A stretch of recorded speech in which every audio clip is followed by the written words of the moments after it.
Good afternoon. Welcome to Spy Chat. I'm Amanda Olkey, Director of Adult Education at the International Spy Museum. Thank you so much for joining us. Today, our Executive Director, Chris Costa, who's nearer to me, is joined by Colin P. Clarke, further away from me, Senior Research Fellow at the Soufan Center. At the Soufan Group, Colin's research focuses on domestic and transnational terrorism, international security, and geopolitics. Prior to joining the Soufan Group, Colin was a professor at Carnegie Mellon University and a senior political scientist at the RAND Corporation. Colin is also an associate fellow at the International Center for Counterterrorism, The Hague, a non-resident senior fellow in the program on national security at the Foreign Policy Research Institute, an associate fellow at the Global Network on Extremism and Technology, and a member of the Network of Experts at the Global Initiative Against Transnational Organized Crime. In 2011, he spent several months as an analyst with Combined Joint-Interagency Task Force, Shafayat, at ISAF headquarters in Kabul, Afghanistan, working for General H.R. McMaster, who spoke here on Monday. So there's a very nice synergy between these programs. Colin has published several books on terrorism, including his most recent, After the Caliphate, the Islamic State and the Future Terrorist Diaspora. Colin, when we turn it over to you, you can correct anything I badly mispronounced. I'm so sorry if I did that. Now, over to you, Chris Costa.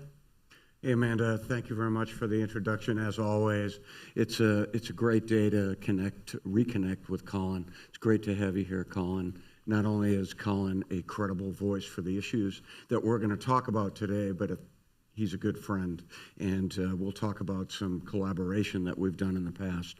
But I'm really looking forward to hearing some of your insights on what we're going to talk about today. So I'll kick off. The headline that I'm tracking, the problem is not going to go away, and has a lot to do with October 7th in a completely transformed Middle East. October 7th really triggered wide-ranging changes in the Middle East, and I'll start with Iran itself. Of course, many red lines have been crossed. Iran has been cowed, so to speak. It is definitely licking its wounds. Iran no longer has the support from its proxies. It no longer has the ostensible, once thought to be ring of fire, in quotes. The idea of using proxies from the Houthis to Hezbollah, a critical proxy that was in support of course, Syria in the Assad regime. So Iran is in a precarious situation, and of course, there's been talk just in the last 24 hours, some reporting from Wall Street Journal, some exclusive reporting that Israel might be considering going after nuclear sites again, not allowing any nuclearization of Iran. And of course, we're in the middle of a transition with the new administration, not to mention Lebanon, and the idea that certainly Western actors are going to engage with Lebanon to prevent Hezbollah from having such a dominant role. And I think it's in everyone's best interest, really, to have Lebanon a sovereign nation, right? Not run by Hezbollah. Certainly, that's a Western perspective. Syria, of course, no one would have expected in December that Syria would be completely disrupted, the landscape I'm talking about. ISIS is still operating there. You have Jelani, the nom de guerre, former jihadist that is now a statesman, right? The jury's still out, but he seems to be holding things together. But you have a former al-Qaeda affiliate, HTS, even before that, now is a statesman on the ground in Syria, and the Assad regime is gone. For a time, Russia retreated and left Syria. They're trying to get back. So part of what I want to hear from you in a little bit, Colin, if I could be so bold, is I'd like to hear you talk about great power competition and how that balance has also been disrupted. And we actually wrote a piece, I'm getting ahead of the narrative, but we're going to share with you an article that we jointly wrote, really in light of our transition of government here in the United States, a new administration, and some thinking about Syria and counterterrorism. So that's the big story. It's not going to go away. The second story is somewhat related. We always want to talk about an intelligence story. So this is about intelligence sharing. This is about the Office of the Director of National Intelligence. We have a new DNI effective this morning. Yep. I believe Director Gabbard was confirmed. So the DNI oversees the policy about intelligence sharing. And what's really interesting is the United States directly, according to reporting, directly shared threat reporting to Jelani and his new government on the ground in Syria. And the reporting was in a northern suburb of Damascus that there was going to be a Shiite shrine attack. So that's actionable intelligence, it's predictable, it's thorough, and it was passed to the Jelani government. We might think that's surprising, but our audience knows you and I have written about that. Yep. The United States shared intelligence for the Moscow theater attack. It didn't prevent it from happening. The United States also reportedly shared intelligence with Iran around the same time, last Easter, I believe, when you and I wrote a piece. So that's an interesting story. It's not shocking. The United States will go to great lengths to pass intelligence on terrorists to governments, even governments that aren't friendly with us. So from my standpoint, seeing that the United States directly engaged with Jelani's new government on the ground in Syria, I think that is not only interesting, but I think that's important, and it I think is a good signal. Yep. The third story, I won't spend a lot of time here. There was a CBS segment that talked about virtual espionage. This should be no surprise to our audience, but in particular, there's a case of a young sailor by the name of Zhao. I think I'm pronouncing his name right. This sailor built a relationship online in WeChat. It's not something that I surf on, a social media network established by China. And for the longest time, this young service member thought he was engaging with somebody that had mutual interests in investing. And it turned out that this was a Chinese intelligence officer, and he was developing, cultivating a young service member. Ultimately, that service member was cooperating with the Chinese intelligence officer. NCIS, you've probably seen the series, has a counterintelligence responsibility and a criminal responsibility for the United States Navy and the Marines, and investigated this individual, was convicted of not espionage, although the NCIS agent said he did betray the United States. I would agree with that, but he was convicted on some related charges aside from espionage. That's something not only the United States, but the West and some of our adversaries are very aware of. The idea of cultivating sources online, the idea of virtual spying that's playing out between the United States and Russia, to be sure. The next story I want to talk about very briefly is on Somalia. And I think last weekend, the United States, under the Trump administration, conducted strikes in northern Somalia against ISIS. Correct. Just to frame the ISIS problem in Somalia, ISIS in 2013, that was the first and last time I was ever on the ground in Somalia, and there wasn't an ISIS footprint there. It's now 2025, and ISIS has, I would say, a significant footprint in Puntland, which is a province, autonomous province on the ground in Somalia.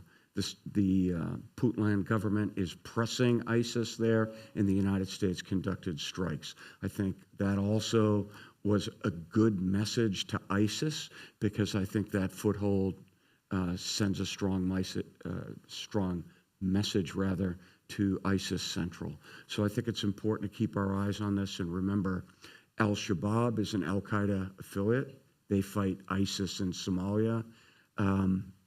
So you have two competing terrorist groups in a very large country that has been engaging against Al-Shabaab for decades. So just to wrap up, let's see what I like to always talk one hostage-related case. Recently, you may have seen in the headlines that the United States, on Ambassador Carson's final days in the Biden White House as he wrapped up as the special presidential envoy for hostage affairs, Roger actually contributed, and his team at State Department and the whole enterprise worked to bring two Americans that had been long held by the Taliban. Of course, I believe, met Mrs. Corbett in Qatar last year. Ryan Corbett was one of the individuals that was recovered as a result of pressing the Taliban. And interestingly, as an adjunct to that particular story, the new Secretary of State, Rubio, also fired a shot across the bow, warning to the Taliban that they better release two additional hostages, Western hostages, Americans, that are being held by the Taliban. The Taliban responded with, "We don't appreciate being threatened. We'll see how that plays out." But personally, as somebody that's watched Afghanistan for some time, I appreciate additional pressure on the Taliban. So those are the stories I'm tracking. And finally, just to wrap up, because our audience is used to this, Colin, Spreading Hate by Daniel Byman, Professor Byman at Georgetown. It's a book on the global rise of white supremacist terrorism. It's not always popular to talk about that particular subject because of politicization, but at the end of the day, it's not a problem that's going to go away. And the United States, along with many other foreign actors, are going to have to reconcile the white supremacist threats with the plethora of other threats that we have. So that's my take, my quick roundup. I'll turn it over to you, Colin, to hear your take and some of your thinking on these threats. Great. Well, first of all, thank you so much for having me. It's a real honor to be here today at the Spy Museum. And in addition to being colleagues, Chris and I have been friends for a long time and co-authors frequently, and we're always kind of talking about different issues in the news. So I love getting this kind of data dump on what he's following, and it tracks closely with a lot of what I've been looking at too. I'll start with Iran in a weakened position. This is ultimately the goal of the Israeli military campaign, right, is to weaken Iran. It's to weaken Iran's proxy groups, Lebanese Hezbollah, the Houthis, Hamas, Iraqi Shia militias, and a range of other actors. But I also look at the flip side of a weakened Iran as almost more or just as dangerous as a strong Iran. And what I mean there is if you look back to the last time, Iran has a very close relationship with Lebanese Hezbollah, and it's no secret after the pager attack and then decapitation strikes against Hezbollah Secretary General Hassan Nasrallah and many others in Hezbollah's senior leadership, that group is weakened. The last time the Israelis took out Hezbollah senior leaders in the early 1990s, the group responded with Iranian assistance.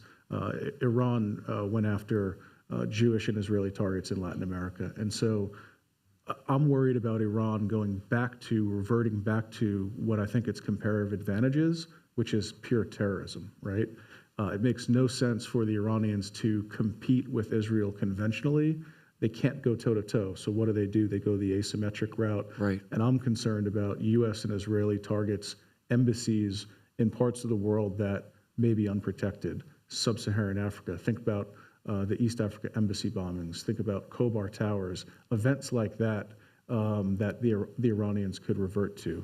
Can I interject a Please. point on that? I don't do this very often, but in that vein, of course, even in my time as head of counterterrorism at the NSC, we were very concerned with Hezbollah's global attack capability, which you just alluded to. That hasn't presumably gone away. Right. It's still out there. So, yeah, I mean, you alluded to that. Embassies across the world, really, particularly Israeli embassies and interests. And and community centers are extremely vulnerable. Exactly. And this is a group, as you mentioned, that has true global reach. Think back to the Burgas bus bombing in Bulgaria, Right. Attempts in countries like India, Thailand, Georgia that have flown under the radar. I think, another thing that I'm tracking closely, you mentioned Hamas, everything that's going on with Gaza. And, one of the groups that you and I both focus closely on and who I would put at the very top of the threat agenda is ISKP, Islamic State Khorasan Province in Afghanistan. You talked about this with the intelligence sharing. Last year, the U.S. shared intelligence with the Iranians. In January, before the Kerman attack, ISIS-K also attacked Turkey. There was an attack in Istanbul, and then the big one in Moscow in March, Crocus City Hall attack. There was then multiple attempts that were disrupted, plots that were disrupted, one targeting the Paris Olympics and another targeting a Taylor Swift concert in Vienna, Austria, that I just wrote about with Nicholas Stockhammer in the CTC Sentinel. So everybody's looking at the group that poses this very formidable threat. But at the same time, there are these groups that fly under the radar. I have to be honest, before October 7th, outside of Israel, there was only a handful of people still paying close attention to Hamas. So there's these threats that linger, they loom, they kind of ebb and flow, but they don't go away, and they still have the potential to disrupt geopolitics on an enormous level. I'd say the same for HTS. Before the toppling the Assad regime, outside of a handful of scholars, nobody was really paying close attention to this group that was consolidating control in Idlib province, right? They weren't launching external attacks. We saw Gilani, ruling with somewhat of an iron fist, but nobody was talking about him overrunning Damascus, and that happened. So that's just my kind of warning of, I think we have to, look where the threat is most urgent. And I think ISIS-K is very determined, highly capable, and we need to track this group closely. But there's other groups that are not as prominent that still have the potential to cause great havoc. We talked about the intelligence sharing, which is critical. I think another really interesting thing to think through now is Hezbollah. This is a group that has become part of the social fabric in Lebanon in many ways, and has a stake in governing. That's part of why they're anchored there. Provision of services. Is there anything that Hayat Tahrir al-Sham and Gilani, or Ahmed al-Shara as he goes by now, are there any parallels there with how what is essentially a non-state actor learns from Hezbollah in terms of governing, right? Because I always talked about Hezbollah as kind of a hybrid, 1 foot in, 1 foot out. They sat in the Lebanese parliament, but they clearly maintained their own militia. They have a global criminal enterprise, and it's going to be really interesting to me to see how HTS evolves going forward and how it responds to carrots and sticks offered by the international community. I think one of the other things I wanted to touch upon was we talked about great power competition, right? And this isn't a comment. It's not a partisan comment against one administration or another. This is a comment in general about the way that the U.S. approaches this, because I often see when it comes to withdrawals or drawdowns, well, we're taking troops out of the Sahel to prepare for great power competition, or we're taking troops out of somewhere to prepare for great power competition. And these are the places where great power competition is happening. And so I don't know that we truly grasp and understand what it is. The other thing I'll give a quick plug to is, if you look at some of these hotspots, whether they're Central Asia, the Horn of Africa, where there's multiple things happening, right? You have the crisis in Sudan, you have the GERD, the Grand Ethiopian Renaissance Dam, and the different players, how they're lining up there. You have the potential for Somaliland to be recognized as an independent country, the Ethiopians looking for access to the sea and a naval base.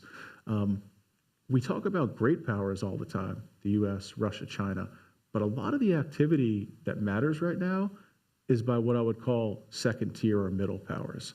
Turkey, Emerging. Israel, right? What, like BRICS countries. So, right. And I wrote a piece with Molly Saltskog a few years back in Defense One where we said, mind the gap, look for the middle powers, right? Mm-hmm. Who are we overlooking here? And so much statecraft, so much diplomacy, a lot of development of proxies is happening, with Gulf nations in the Horn of Africa. with Caucasus nations, Azerbaijan and others in that part of the world. And so I think we need to look more closely at some of those kind of near-peer competitors, not just China and Russia. Or U.S. allies like Turkey, a big winner right now as a result of what's happened on the ground in Syria.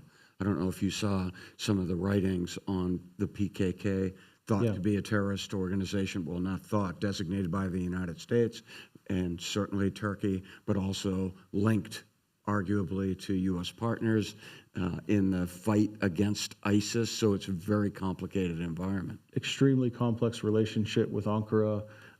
There's talk that DOD has been asked to draw up 30, 60, 90-day withdrawal plans to remove troops from Syria. If that's the case, I'm very concerned about the camps in northeastern Syria, because if the Turks go after the Kurds, who's then, watching these camps? All great points. Anything on white supremacism and? Yeah, I mean, I think it's a nice way to end it, because even though we've just spent this time talking about the threat posed by various Sunni jihadist groups, now the largely Shia axis of resistance, we then also don't forget about this glowing white supremacy global network, which Dan writes about in his book. It reminds me of a piece that I wrote with Bruce Hoffman a couple of years ago, where we call the threat landscape kaleidoscopic in nature, right? It's reminiscent of an interview I did with a very senior British intelligence official who described the counterterrorism threat landscape as, he said, nothing ever falls off the plate. And what he meant by that was, we still have these challenges of al-Qaeda and al-Qaeda-linked groups, of the Islamic State. We haven't closed those out, but new threats have now come on the horizon. And so we're dealing with the traditional threats like jihadist groups, but we now have things like the Christchurch massacre, right? This kind of global network of accelerationists that look to cause us harm, that are very active online, and that do push individuals in the United States to become radicalized. And Jacob Ware has done some great work on this in talking about the Great Replacement theory and this global conspiracy that has moved individuals, small groups, and others toward violent extremism. It's a lot to think about. Amanda, are you ready for questions? Well, first of all, you alluded to an article that you and Colin wrote, but you didn't give it, I think, its due. Could you talk a little bit about this article, which was entitled "Trump Administration's Counterterrorism Policy Should Begin at Golan Heights"? Do you want to kick that off, and then I'll tail off it? Sure. I think, and it ties into what I was just talking about with the removal of troops. I mean, we recommend against that, right, because of the importance, and I think the Golan is the perfect metaphor, right? If you look at that from a strategic point of view, what that represents, and removing any kind of U.S. capability there, not only against the Islamic State, but also to curb Iranian influence in the country, which the Syrians have largely, after Assad regime collapsed, you now have this new government that's not friendly, to the Iranians or the Russians. And so for us to withdraw there and to kind of give that up, we've argued against for, again, the geographic reasons, strategic and otherwise. Yeah, so I think it was a great partnership. We had an opportunity to really think through a lot of what you're hearing today and kind of wrap it into one, I think, cogent, tight article for the new administration to think about. And for the general public, I think it's attainable for anybody to understand these concepts, certainly our audience. But we also talked about Russia and the idea of great power competition on the ground in Syria, countering a malign Iran. U.S. presence in northeast Syria also helps with respect to great power competition. It is not just a counter-ISIS fight. Presence matters. Yep. So that presence that's been in place virtually for the last decade is very important, in our opinion, to be maintained, not just from a counterterrorism standpoint, but from a presence standpoint. Now, every administration has a right to withdraw troops. There are going to be a lot of priorities. We haven't even talked about the challenges with Ukraine and troop presence in the Far East, U.S. troop presence in the Far East. So these are the things that new policies have to reconcile, but at the same time, we've seen some of this before. For sure. And as a result of completely disrupted landscape in Syria, remember, ISIS is vying for power. ISIS is going to challenge Jilani and his new government. I'm sorry, what's Jilani's new? Ahmed al-Shara. All right, thank you. Or Thomas Jefferson, if some people refer to him. Thomas Jefferson. We'll see, right? Jury's out on that, to be sure. Yeah. So that's what we wrote about. That's what we want to share with you. All right, over to audience Q&A. You've mentioned HTS, in Syria several times. This is from one of our frequent guests. Given this week's news about Russia seemingly getting facilities at Port Sudan, how likely is it that they can retain some presence in Syria? What would HTS and perhaps Turkey expect in return? Yeah, it's a really good question. I think, the Russians are masters of playing both sides. They're doing it in Sudan. The Wagner Group, and I have a book coming out later this year on the Wagner Group with two other scholars, Chris Faulkner at the Naval War College and Raphael Perrins, and we looked very closely at this group's evolution. They've been reflagged as the Africa Corps. So you've had the Africa Corps supporting the Rapid Support Forces in Sudan. On the other side, the Russian government has been playing footsie with Burhan because of the access to Port of Sudan. And so same thing, when you look across the globe, they're really trying to hedge their bets. The U.S. has been slow to engage with the Syrian government outside of that intelligence sharing. We haven't seen a lot of formal engagement. And I think until we, come to terms with that, the Russians are going to have that little crack in the door open where they can try to insert their influence.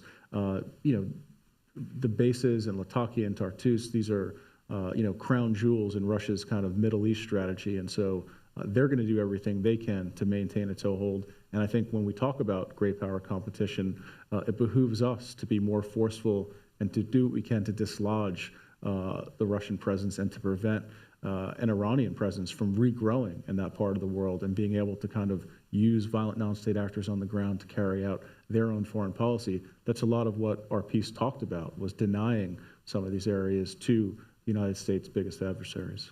Right. The United States achieved a victory in the Middle East, an inadvertent, accidental victory as a result of muscular Israeli focus on Hezbollah. Hence, Iran was a big loser, at least for the short term. And we'll just go back to the other night with General McMaster, whether you saw the program or not. I'm going to try to do justice to his comments on Syria. And his comments essentially were actually on ISIS is where we started. When he came into the administration in 2017, I was responsible for counterterrorism then. He recognized that we were too tactically focused. We needed to focus more on stopping the civil war, ending the Syrian civil war. We needed to counter a malign Iran because they had a highway, a free, relatively speaking, another metaphor, a highway that took them from Iran to the Mediterranean, where they had the opportunity to send weapons into Lebanon, into Syria, to support their Hezbollah proxies. So we had to counter Iran. And the third entity that we had to counter, and McMaster made that point on Monday evening, was Russia. So those same challenges exist today. None of that has gone away. In fact, after Russia, as I understand it, after Russia closed some of their bases and quickly left Syria, now, as you mentioned, they're coming back. So I think not just the United States, but other Western powers have to pay attention to Syria because it matters tremendously. And certainly Israel has a footprint that's grown from the Golan actually into Syria, and they've put up some bases in Syria along the border that's extended beyond the Golan. There's one thing I want to just touch upon that you Sure. mentioned when you were talking to General McMaster about the threat of ISIS. Now what is that? 7 years ago, 8 years ago, and the urgency to stop the Syrian civil war. I've had people reach out to me and ask me questions related to one of the articles you referenced on intelligence sharing. They said, why would we in our right mind share intelligence with this guy who used to be the head of Jabhat al-Nusra? And it's related to the Syrian civil war. I think by sharing information to help prevent an attack on a Shia shrine, right, a very highly sectarian target, we're attempting to prevent a new Syrian civil war from beginning, because that would only empower the Islamic State. They've used sectarianism as their calling card. It's their strongest recruiting tool. They go back to it over and over in different theaters throughout the world. I think it was a really smart move to get out in front of that and to prevent that from happening through intelligence sharing. Does a guy like Jelani give you the warm and fuzzies? Absolutely not. But we also have to live in a world of reality. And on an ethical plane, that's what the United States endeavors to do. If there are going to be civilians, Right. non-combatants, that potentially are vulnerable to a terrorist attack, the United States, as I said, wants to break down any barriers and try to get that intelligence to those, because the United States D&I policy Duty is to warn. duty to warn. And I think that says a lot about a Western approach to counterterrorism. What else do you have? You have to give us some hard questions, Amanda. They're all hard. They're all great questions. Yeah, well, that's our wonderful audience. That's right. You touched on the fact that you hadn't touched on troop presence in Ukraine. Do you want to comment on what might be going forward with that? I think, we're at an inflection point right now. And if you look at the Secretary of Defense's comments yesterday, he made that clear. And I think, there's a lot of hand-wringing in the first 24 hours after, such a kind of announcement and policy shift. But we also have to look at the world, right? Take a step back and say, clearly we want to reallocate resources where we have them. I totally agree that we need to ask our European partners to burden share, and that we should use our comparative advantage. And so that requires, I think, a comprehensive assessment. It requires taking a step back, looking at where the real hotspots are, and where we can actually protect, our national interest while also helping our allies. I don't look at it as a zero-sum game, right? I don't look at it as we win, the Europeans lose. I think that's myopic. It's not the way that we should be looking at the world. So I think, with such a big policy announcement, we're now potentially moving toward negotiations. That gives us a chance to take a breath and say, okay, if we're going to have a little bit more bandwidth, if this conflict does move towards some kind of a negotiated settlement and the Europeans are shouldering more of the load here, where can we refocus? And a lot of it's going to be in the Pacific. I laugh all the time because I think back to the pivot to Asia, right? We're leaving the Middle East, we're pivoting to Asia. Well, where are we still focused? As someone that studies counterterrorism, I don't want to sit up here and say, I think terrorism is an existential threat and that's what we should be worried about. I think China is the pacing threat of our generation. But again, it's not either or. We need to be able to prepare for a military modernizing China. At the same time, we can't leave our flank vulnerable to groups like the Islamic State, to groups like Hezbollah, to the Iranian threat network.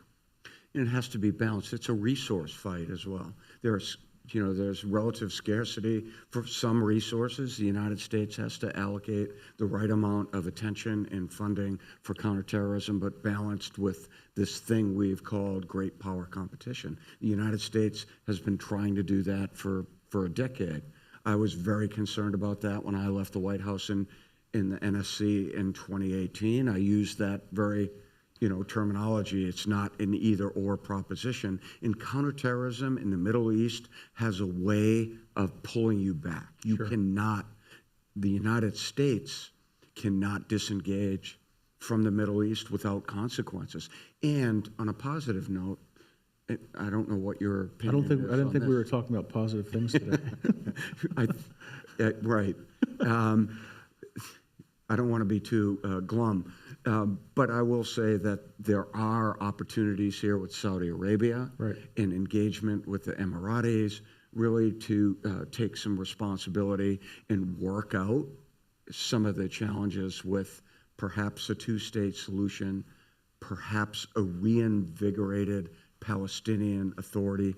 These are the kinds of decisions, these are the kinds of challenges that the United States is going to have working with foreign actors. And I didn't mention the Jordanians. Sure. They're extremely vulnerable. The king has to be worried about more refugees from Gaza. The king doesn't have a lot of natural resources, but they're great intelligence partners. If our audience doesn't know that, the Jordanians in the United States have a very, very important intelligence partnership. Yeah, and I'd say, speaking to your comment on, some of our Gulf Arab allies, the Saudis, the Emiratis, they need to be the ones taking the initiative to help solve what's going on in Yemen. That's not going to be a U.S.-led process. We need countries in the region that have experience there. The other thing, and this goes back to my comment on sometimes groups that are under the radar are the ones that come back to bite you. Al-Qaeda in the Arabian Peninsula, that's a group that has fallen off the radar largely. At one point, I would argue it was our most serious threat. When you go back to Anwar al-Awlaki, some of the plots targeting aviation, right, that were linked back to AQAP. Now that group's under the radar, but recent reporting shows that they've been working hand in glove with al-Shabaab, and there's a growing relationship with the Houthis. So you have this kind of witch's brew of violent non-state actors that everyone's going, oh, well, things have calmed down between the Israelis and the Iranians. We have the Gaza ceasefire deal, good to go. Hardly. There's a lot of things that are percolating right now, a little bit under the surface, that could result in some pretty devastating impacts, not only in the region, but further afield. I'm glad you mentioned Al-Qaeda in the Arabian Peninsula, because they were a significant threat in 2017. On week one in the administration, of course, there was a raid where a U.S. service member was killed, Ryan Owens, and it was a tragedy. One of the first Americans, the first American killed overseas in a new administration that President Trump had to deal with personally and professionally. So at the same time, Al-Qaeda in the Arabian Peninsula, along with the Houthis, it occurred to me that the Houthis are back on the terrorist list right now, taken off during the Biden administration. And of course, just this morning, some Israeli contacts had sent a link to me. Apparently, Iran is threatening, using their Houthi partners, because frankly, they're the only member of the Axis right now that seems to be viable, notwithstanding your comments on Hezbollah. So Most again, unscathed, I think, after the past 16 months of warfare, they've came out looking in better shape than some of the other actors. So we should pay attention, don't you think, to the Houthis and Al-Qaeda in the Arabian Peninsula, and also the internationalization of ISIS in Somalia. I read an excellent article in the Washington Post this week, talked about Tunisians showing up, people from all over North Africa in particular, rolling into a safe haven, if you will. So we've been warning about that for some time. I have to give credit to folks like Lucas Weber and Caleb Weiss that really track that threat closely. And if you look at ISIS in Somalia in particular, and I read that WAPO article, which was really good and well-timed, on paper, the threat doesn't look as formidable when you just look at a numbers thing, several hundred fighters in Puntland.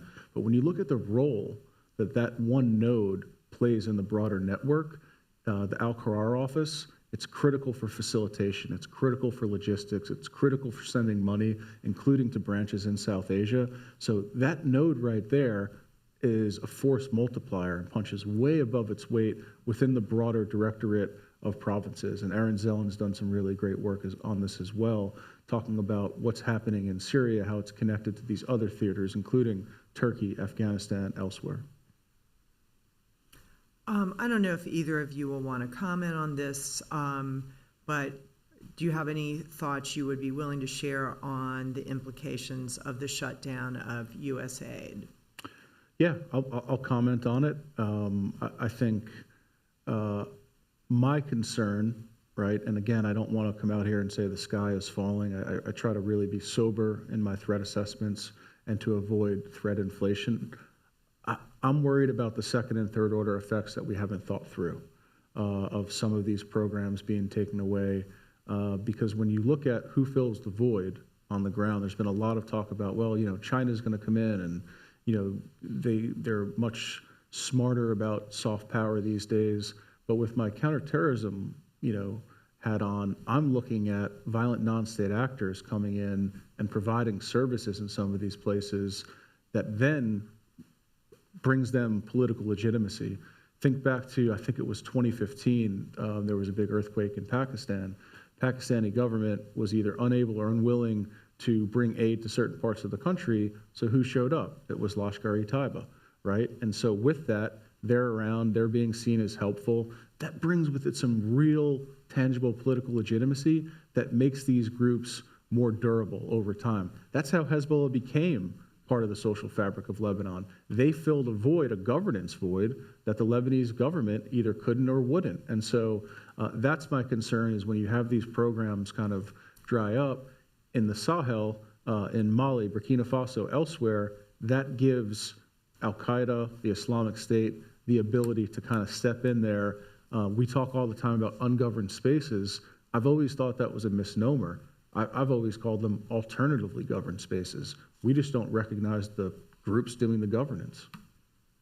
I appreciate you mentioning the Sahel, because it occurred to me, that was a great question, that my last policy coordination committee meeting that I ran at the White House, actually we called it a counterterrorism security group meeting, was a result of losing U.S. military forces. 4 soldiers died in Niger. It was a horrific attack that took place in October 2017. By January, we were reassessing all of Africa and looking at what, and this is General McMaster, you know him, he was adamant to make sure that we were identifying what our U.S. interests were, what our vital interests were in Africa. And as we laid that all out, and we started looking at the counterterrorism strategy on the continent of Africa, that was the first time USAID were at an actual policy coordination committee meeting that I ran, and they contributed significantly by working on the kind of support that you referenced. Because without USAID or something else from the United States, others will fill those gaps. So again, I'm not going to comment on decisions made about USAID in particular, but what I can say is soft power, and somebody in the United States, whether that's the Department of State, needs to pick up some of those requirements, because our foreign partners are reliant on that. For me, a lot of it comes back to, don't throw the baby out with the bathwater, right? Do some of these programs need to be reformed or maybe cut back? Possibly. I haven't looked at it closely. We always talk about the most extreme examples, and, those become the data points and the talking points. Reform, possibly, probably necessary, but scrapping it and kind of starting from scratch. I'm also someone that I don't like these knee-jerk reactions. We have to kind of monitor the situation, see where things go. But I like to try to be really thoughtful in this and try to anticipate, where could some challenges arise down the road, and how might we kind of put in some guardrails now if we're making cuts or shrinking agencies to mitigate those things from going sideways in the future. Well, you've studied the Wagner group so closely, so I'm going to put you on the spot Sure. here, which is okay. Always. Wagner Group, are they filling any of the gaps with respect to not just hard counterterrorism and kinetic actions with African partners? Because we've left some countries, we being the United States has left some countries as a result of coups, et cetera, et cetera. So has Wagner Group and the French have as well. So has Wagner Group filled the gaps with regard to that kind of soft power, those kinds of supporting mechanisms? So in that respect, we've been pretty lucky because where Wagner does operate, they've been draconian, they've been ham-handed, and they've been cumbersome. And they've made the terrorism problem worse, actually. They've exacerbated it by this kind of scorched earth approach to counterinsurgency. If these guys get smarter and figure out how to, if somebody gives them a copy of Field Manual 3-24 and they start reading about some of these best practices and lessons learned from counterinsurgency campaigns, then maybe we're in trouble. In the immediate, I don't see that as a huge risk.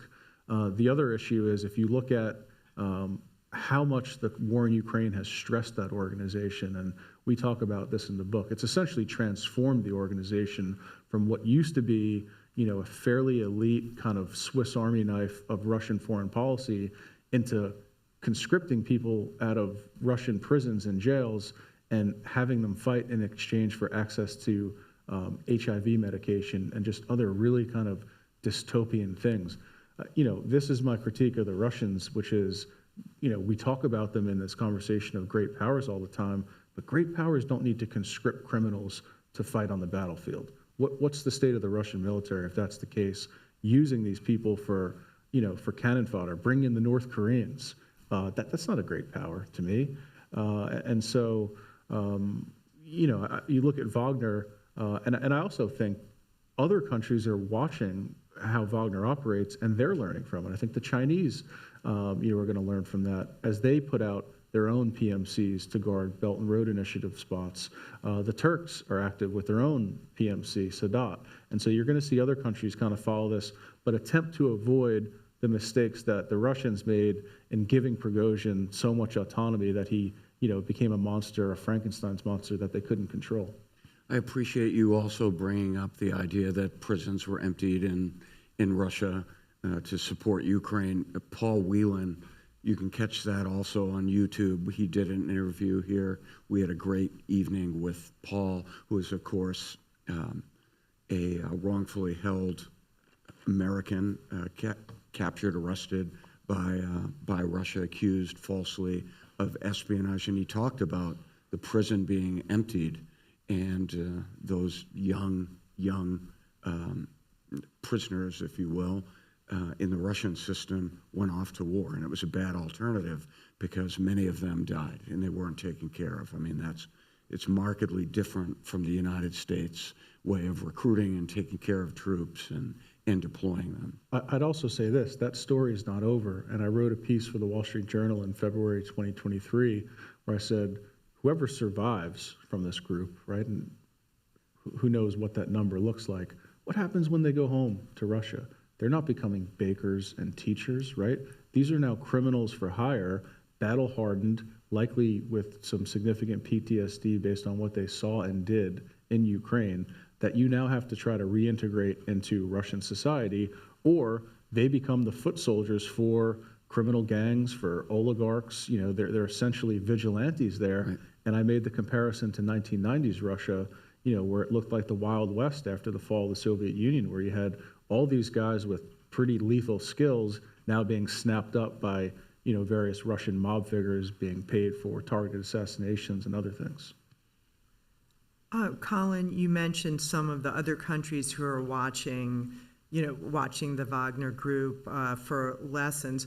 Who's got the next largest PMC? Yeah, well, I think China is really interesting to watch because they're not using PMCs the way that Russia is. PMC? Private military company or private military contractor. We could use the pejorative mercenary, right, or guns for hire, whatever you want to call them. Turkey's interesting to watch because of Sadat and because of, I think, what we've called at the Soufan Center, Erdogan's neo-Ottoman foreign policy, right? He really sees Turkey as a great power. He wants to, put Turkey on the world stage. You mentioned, the stroke of luck that happened, and not just luck. As my mom would remind me, luck is the residue of design. So maybe I'll give one to Erdogan there and preparing for that, but very active in the Horn of Africa, very active in other parts of the world too. And so I think in many ways, necessity is the mother of invention, right? And so the Turks are going to need, more bodies to protect different assets in the world.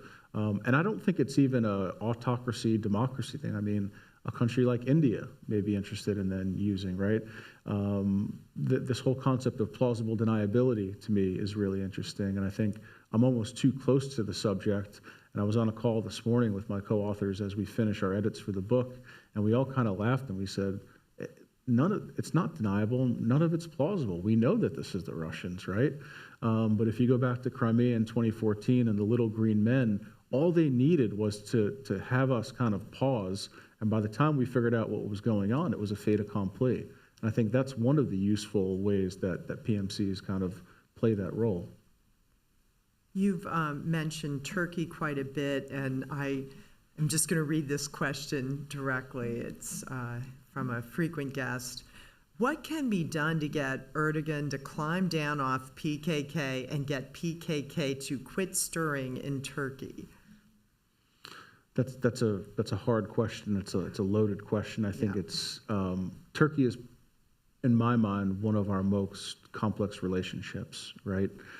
Because of our relationship with the Kurds and everything that the Kurds have done for the United States in Syria, and then the Kurds being the Turks' biggest concern, right? The Turks being a NATO ally that constantly talks to the Russians. There's all these dimensions of that particular relationship that make it not only one of the most complex, but also one of the most important. There's been some rumors that the leader of the PKK, Abdullah Öcalan, who's in a Turkish prison, is coming around to the idea that negotiations might be the best way forward for his group. There was a good War on the Rocks podcast talking about it last week. But again, this is a long-running conflict. There's multiple groups operating on the ground there. And I have to be candid here. I mean, and transparent. I do have a soft spot for the Kurds, and it would be hard to see them get sold out and get the short end of the stick again, especially for a group that's been such a close U.S. ally over the years. And arguably that happened in the 1970s with the CIA. You can check the history on that. It's an old story, but it's an important one, and it comes up when you talk to Kurds in the Middle East. And I just offer a brief historical vignette. Post-Gulf War, first Gulf War, in the early 1990s, Kurds, there was an uprising in the south and in the north, and Saddam vestige forces that Saddam had intact still began crushing the Kurds and going after Kurdish villages in northern Iraq. Tens of thousands of Kurds flooded into southeast Turkey. You know the story.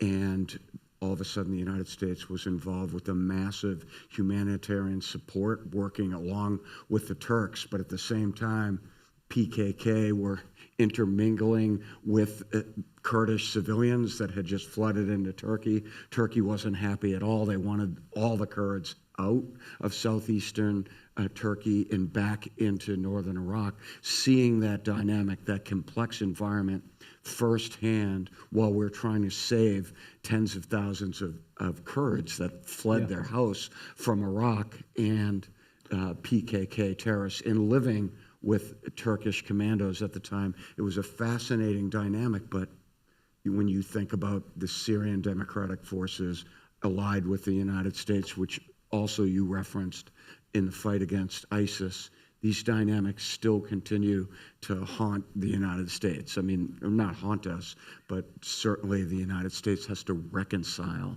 all of those issues. Yeah, and I don't think it's not necessarily our business to tell the Turks who's a threat to them. Because I've heard people say, well, Turkey really kind of exaggerates the threat of the PKK. Well, I'd say I'd push back on that a little bit. One, it depends on your perspective. Maybe the group's not as active as it was in the 80s. I was in Ankara this October, and 2 days after I left, there was a PKK attack against Turkish defense industry, if you recall that, a small arms attack and bombing. So this is a group that is still active, and I think it'll be interesting to see if these conversations between the PKK leader and the Turkish government heat up, which direction those go, and if we're actually able to get toward some kind of a negotiated settlement there. And that is very encouraging, this reporting of Öcalan. I think that in light of what happened in Syria, again, the Turks are in a very good position right now, I would say, arguably. Yeah, and sorry, just lastly, No. I think it's probably the only way. It's very connected to what's happening in Syria, because Ahmed al-Shar is now attempting to demobilize all of these separate groups and fold them into one flag under the banner of a Syrian military. But the Kurds, would be crazy to just give up their weapons without any kind of other guarantees or promises of what they're stepping into. Well, Colin, I have some colleagues here at the Spy Museum, and I think that I would be in deep trouble if I didn't ask you if you have a little bit more that you can share with us about your new perspectives on the Taylor Swift thwarted terrorist attack. I will say, so I do a lot of media. I'm, on CNN and MSNBC and other programs, BBC quite a bit.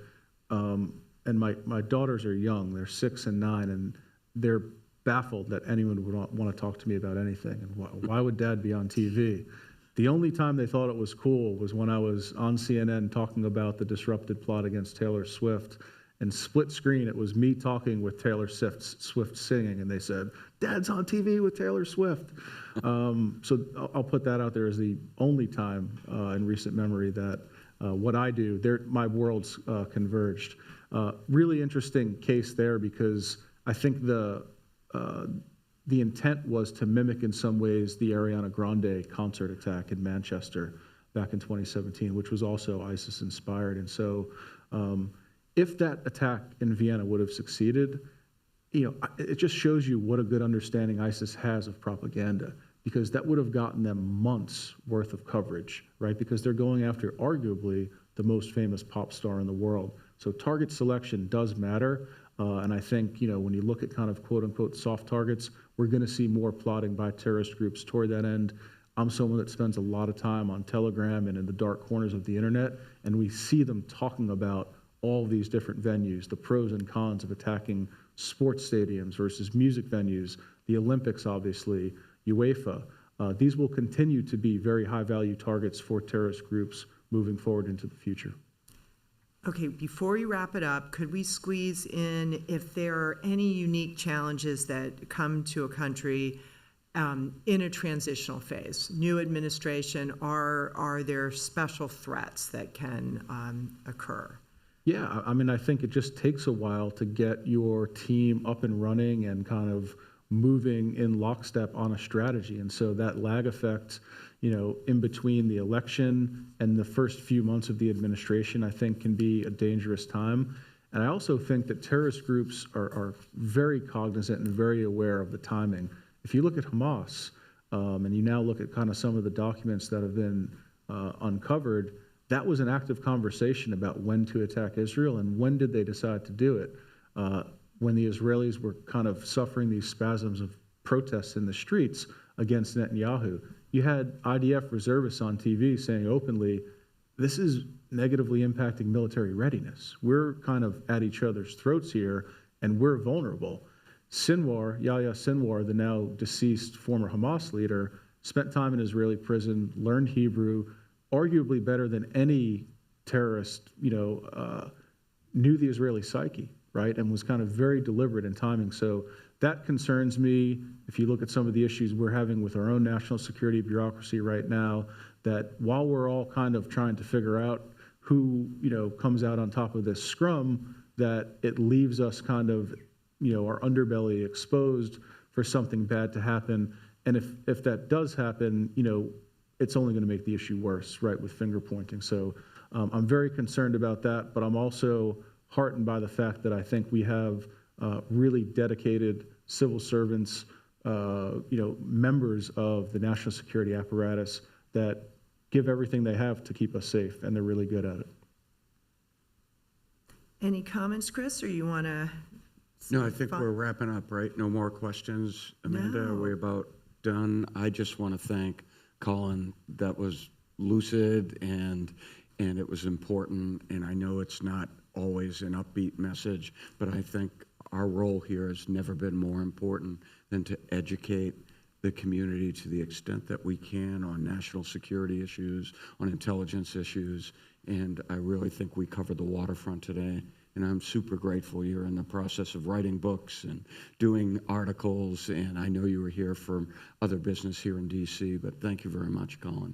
It's been an honor and a pleasure, and thank you so much for having me. Appreciate it.